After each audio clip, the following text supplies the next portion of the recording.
Olá, eu sou Fausto Ramos e eu estou aqui para responder alguns comentários.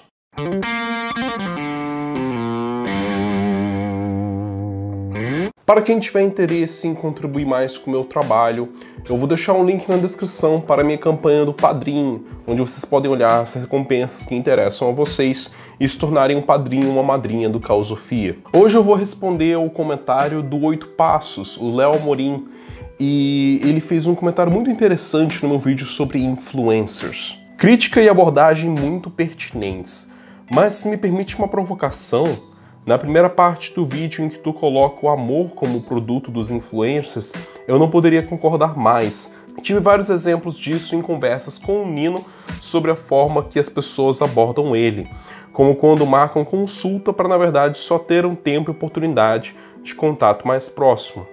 Mas tu acha que o influencer tem controle sobre isso? Digo, na segunda parte do teu vídeo fica claro que quem está deste lado da câmera pode tomar decisões para não se colocar como um guru, messias, ao reconhecer e, por que não, demonstrar seu perímetro de ignorância, suas limitações, medos, dificuldades e etc. Mas em relação ao sentimento daqueles que nos assistem, há algo que possamos fazer? Como professor e protótipo de influencer, eu vejo com certa frequência casos desse tipo de relação afetiva unilateral e ainda me parece difícil de ver a forma ideal, se é que isso existe, de lidar.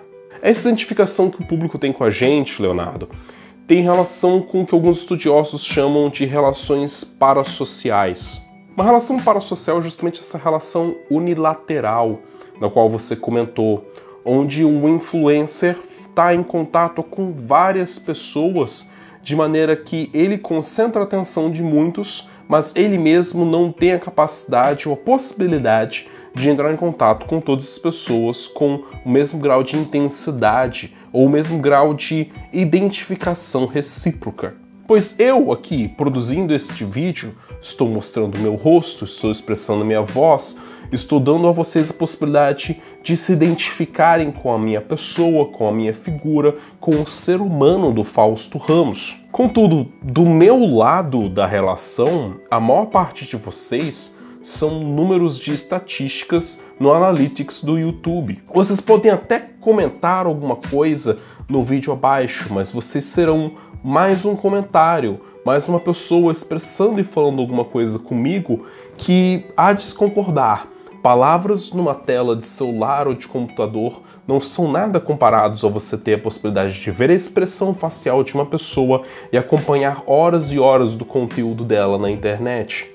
Vocês acessam a minha imagem, a minha pessoa, de uma maneira que dá muito mais brecha para vocês se identificarem de modo afetivo comigo do que eu tenho com a possibilidade de retribuir esse afeto a vocês. E é justamente a essa identificação afetiva que nós chamamos de relações parassociais, pois um dos lados da relação claramente estará sempre numa posição de maior poder e influência. No meu caso, eu sou a pessoa que tem mais possibilidade de influenciar vocês dentro de uma relação, afinal, vocês me reconhecem como aquele cara do canal do YouTube e eu conheço você como mais um dos meus seguidores, que vai demorar muito a se destacar no contato assíduo comigo. Essas relações parassociais já são exploradas pelos meios midiáticos há muito tempo.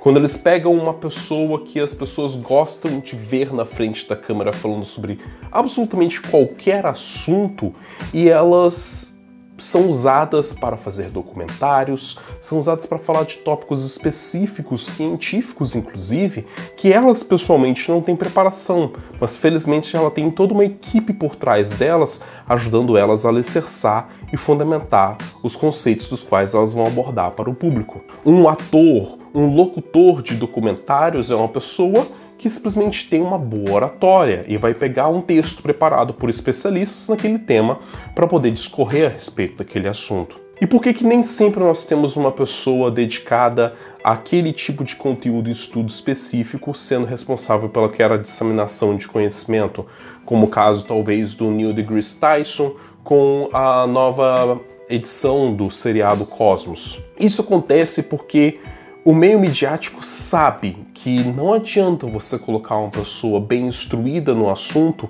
se ela não é uma pessoa com quem as pessoas já se identificam de um modo afetivo.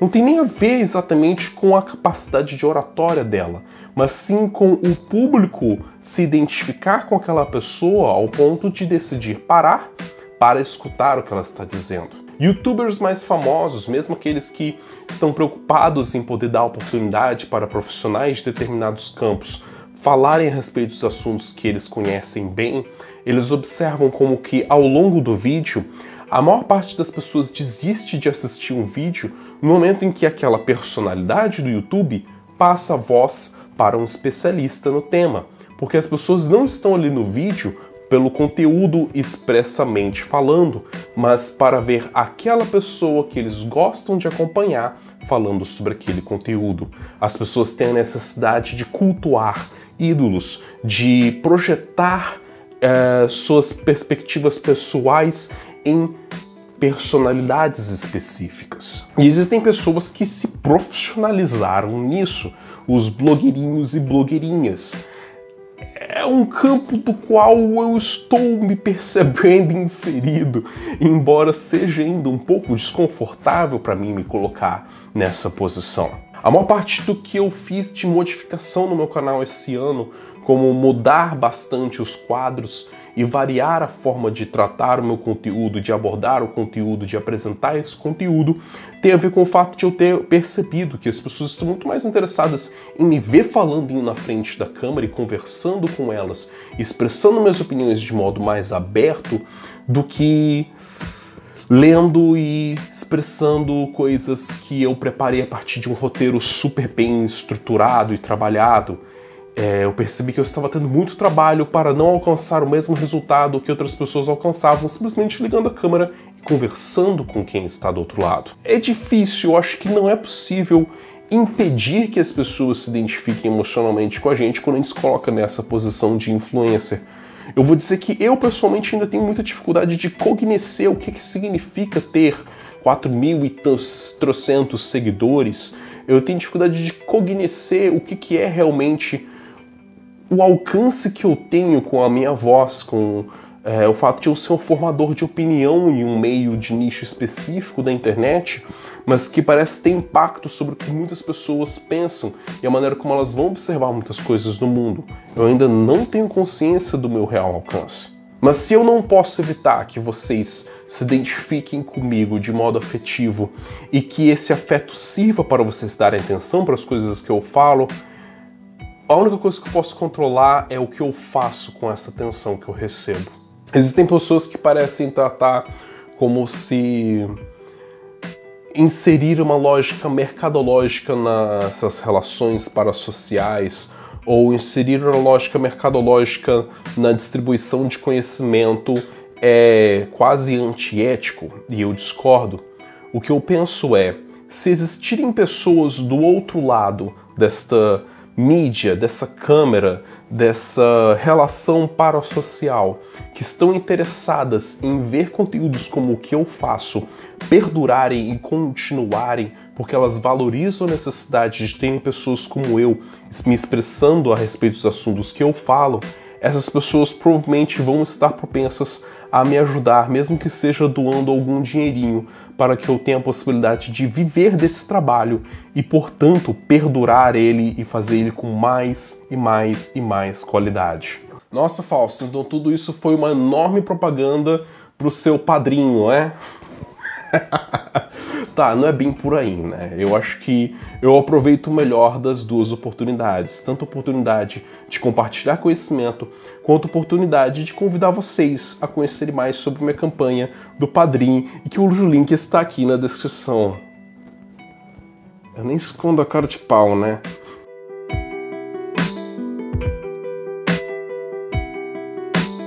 Caso vocês queiram conhecer mais sobre o meu atendimento oracular, eu vou deixar um link aqui na descrição para vocês preencherem um formulário indicando que vocês estão interessados no atendimento, e também um link para as minhas redes sociais para que vocês possam puxar uma conversa comigo e perguntarem mais sobre como funcionam esses atendimentos.